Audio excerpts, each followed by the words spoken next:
The idea that we're going to send in offensive equipment and have planes and tanks and trains going in with American pilots and American crews, just understand, and don't kid yourself, no matter what you all say, that's called World War III, okay? The idea that we're going to send in offensive equipment and have planes and tanks and trains going in with American pilots and American crews, just understand, and don't kid yourself, no matter what you all say, that's called World War III.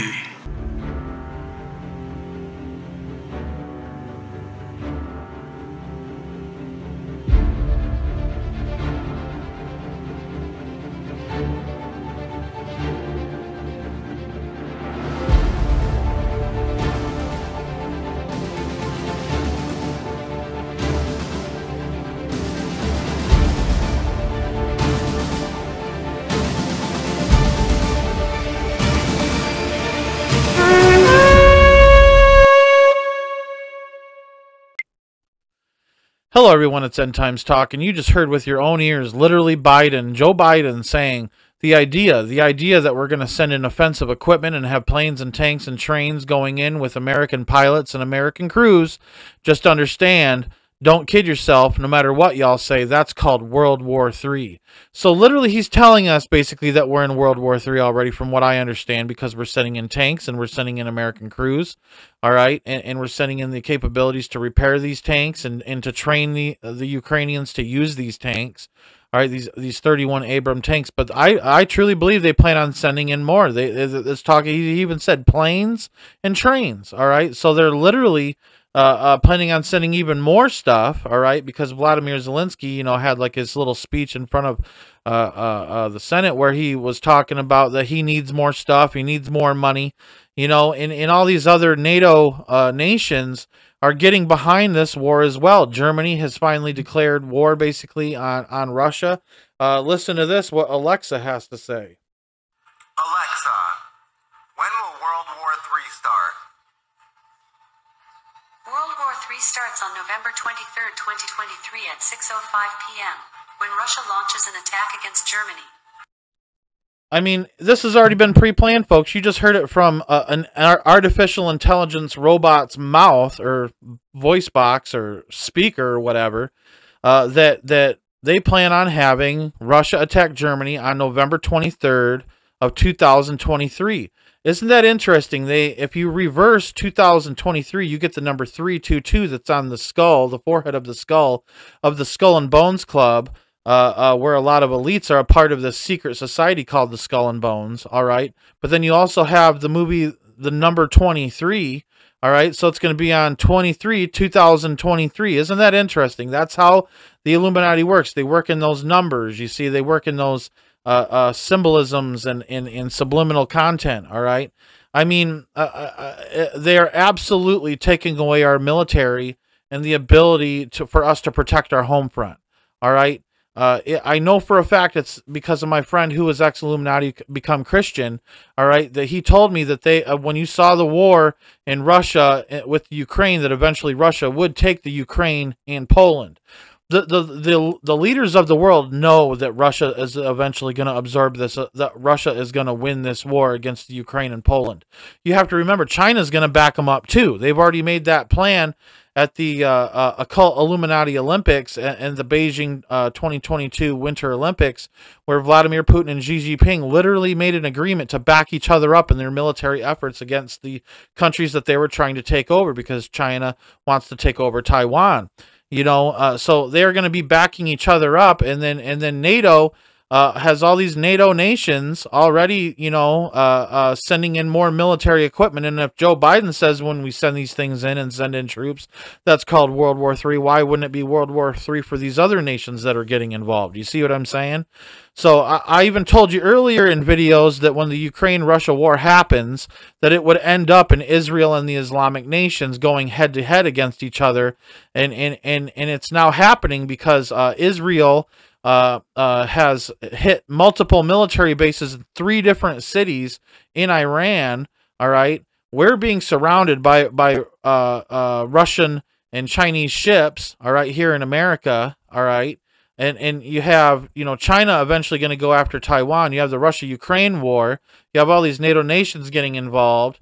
You know, there's all this global conflict that's really stirring and really brewing. All right, we already have U.S. special forces in Russia. It is said, like, this is basically documented that we already have special forces in Russia, and they're being used to sabotage certain things in Russia.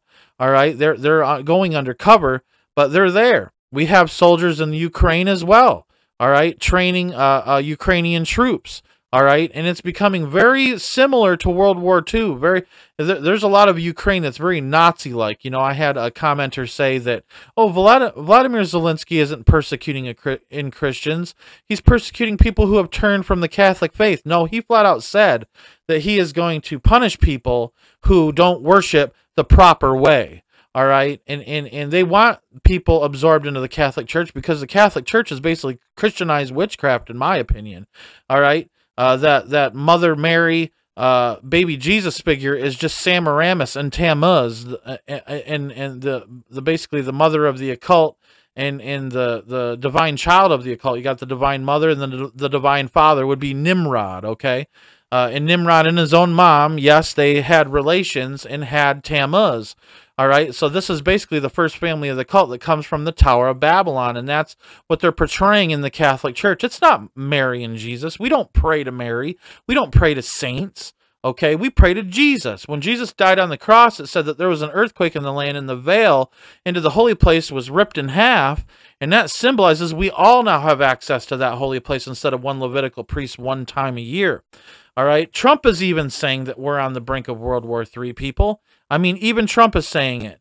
You know, we are in some dire circumstances here, and there's even supposed to be cyber attacks that are coming, and I believe they're going to use these cyber attacks to help bring forth a digital currency.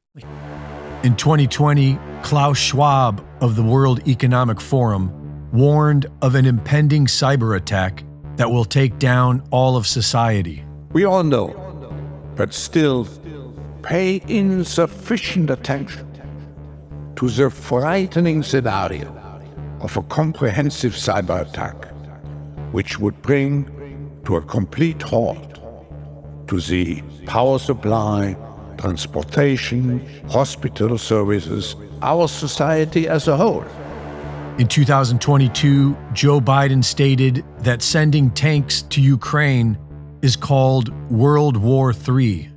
The idea that we're going to send in offensive equipment and have planes and tanks and trains going in with American pilots and American crews, just understand, don't kid yourself, no matter what you all say. That's called World War III. Earlier this month, Managing Director of the World Economic Forum, Jeremy Jurgens, says that a catastrophic cyber event will likely occur in the next 2 years. The most striking finding that we found is that 93% of cyber leaders and 86% of cyber business leaders believe that the geopolitical instability makes a catastrophic cyber event likely in the next 2 years. This far exceeds anything that we've seen in previous surveys. This week, a German foreign minister casually stated that they are at war with Russia. And therefore, I've said already in the last days, yes, we have to do more to defend Ukraine. Yes, we have to do more also on tanks. But the most important and the crucial part is that we do it together and that we do not do the blame game in Europe, because we are fighting a war against Russia and not against each other. Thank you. President Joe Biden responds by sending 31 M1 Abrams tanks to Ukraine.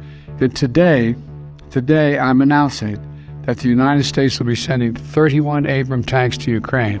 And now all of the media is warning of nuclear war or a Russian cyber attack. That'll be the first time they actually discuss it in Congress, when we are hit with a massive cyber attack from Russia in response. If you are not suspicious by now, then you are not paying attention. Our government is not at war with Russia. They are at war with the American people. And in order to build back better, they need their cyber attack. Now they have a cover story, and the media is sticking their finger into the PTSD wounds of all Americans so that we do nothing but sit at home in fear and wait for the end. See, isn't that video interesting? I mean, they're literally telling us what they're going to do to us. We are literally accepting these things. We don't have to accept these things. We can pray against them. It says in the Bible, we fight not against flesh and blood, but against principalities and powers of darkness and spiritual wickedness in high places, obviously. But here's the thing. We don't have to fight in any war. We can start to fight in the spiritual realm against this stuff from even happening. And who knows, we can even maybe delay it.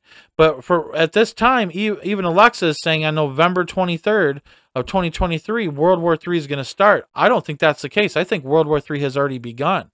Just like with World War II, it took a while to get things really moving and get the tanks rolling and the planes, dog fighting in the air. All right. But we're getting there. You see, things are ramping up, just like with World War II. It took a couple of years to really get things moving. It's been almost a year now with this Russia-Ukraine, or Russia invading the Ukraine. All right. I mean, like I said, it's going to take some time, but it is definitely developing and moving forward.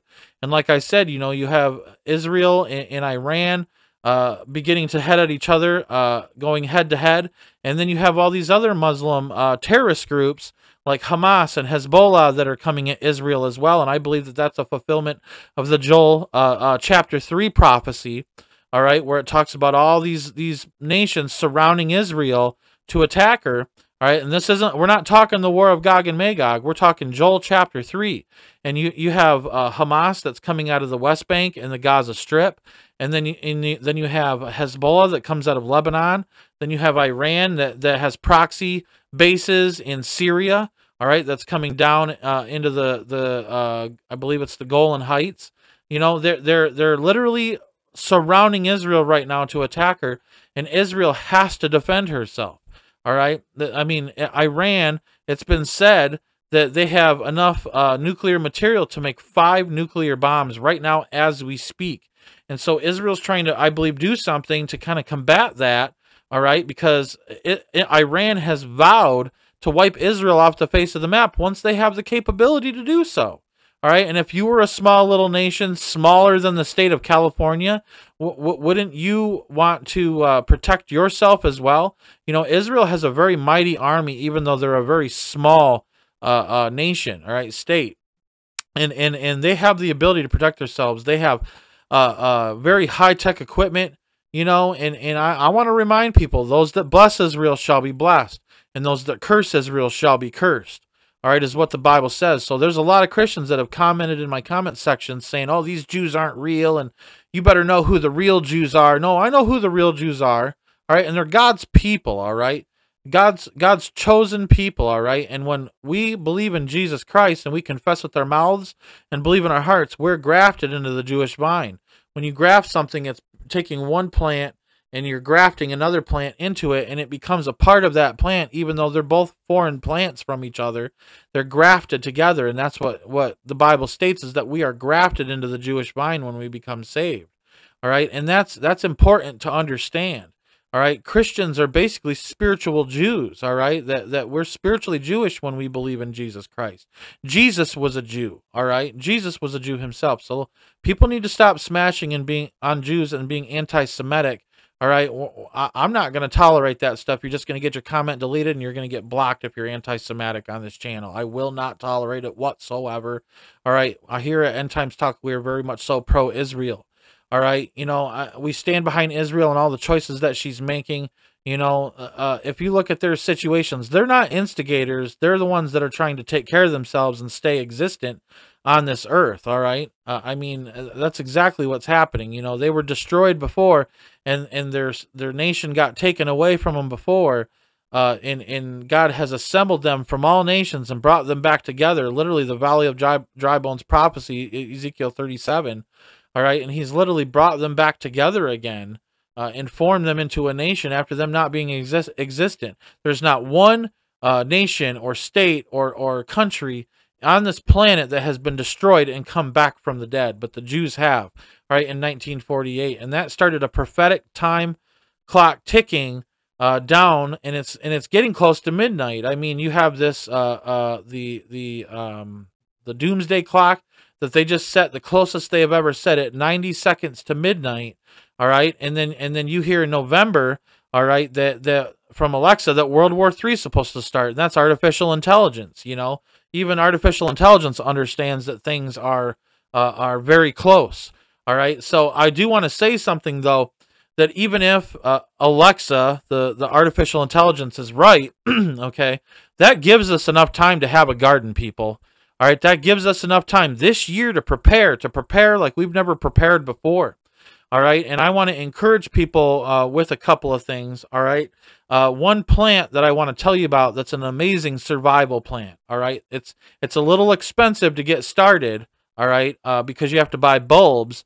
All right, but that's the Egyptian walking onion. Okay, if you like onions, you have to have this in your garden. I've been growing it for about 3 years now, and it massively produces. You don't want to eat it for the first 3 or 4 years. All right, but you want to get it in the ground, and what happens is you get a bulb that starts in the ground, okay, and then you get a stalk that comes off that bulb. But instead of a flower blooming on top with seeds, you get like anywhere from 3 to 9 onions usually, bulbs. All right, and then you pick those off and you plant those in the ground. So one onion can become 9 onions. All right, and it's very hard to kill these things. They're very self-sufficient. They're very drought tolerant. They can handle a lot of drought, and they just continuously mass produce onions. And so my idea for my garden is to have a whole bunch of these and to eventually just harvest the tops, and you can harvest them mid-year. All right, those onions, basically, you know, in the middle of summer is when those top onions fully mature. But if you need to eat the bottom onions as well, you can do that as well. Usually when they die off in the fall and they come back in the spring, all right, that onion in the base actually splits off sometimes into 2 or 3 more onions.